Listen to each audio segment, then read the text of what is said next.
trainer by Greyville, ons is in vir 'n goeie ene. Hulle is weggestuur. Heel wat mooi weggespring, een van hulle wat nie die beste was nie, was Titus Maximus, sowel as Strapping Lad. Hulle is nie so mooi weg nie, en Thomas Birchall word ook gevra in die vroeë stasie. Op die oomblik is dit Hadrian's Wall, Rachel Winneker, mooi om hulle gekom, sy kry nou eerste posisie, Arcaden ook sit pragtig in tweede, dan kan ons vir Bello Gallico kry, die gunsteling lyk gemaklik, op sy tempo net agter hom, dan Catch That Kid en Clever Kid, hulle hou mekaar geselskap, net agter hulle is Wanton, dan Don Magoo, hy's in die rooi, verder terug, heel wat verder terug is Thomas Birchall. Op die oomblik is dit Hadrian's Wall, hy gaan vinnig, hy mors die tyd nie, hy's 3 lengtes voor, hulle is by die 600 meter.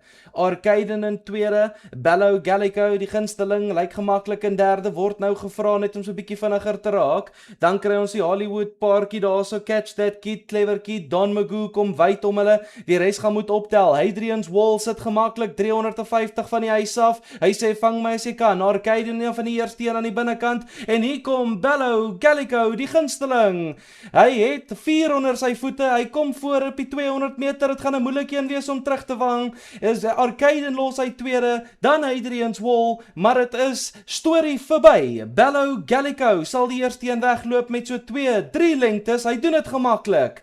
Die goeie poging in tweede plek van Clever Kid, Arcaden en Catch That Kid vir vierde.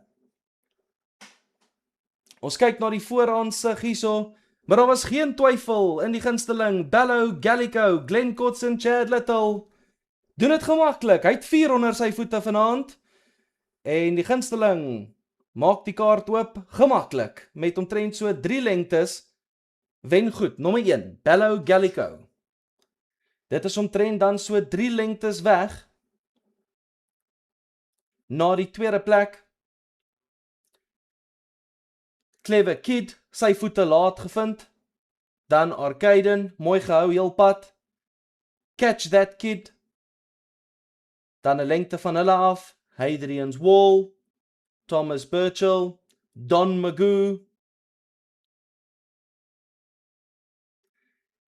en dan het ons vir Storm Cyclone, nooit in die wedloop vandag nie. Die wenner is aan jou buitekant, die gunsteling, saggery, nie te veel gevra nie, wen gemaklik.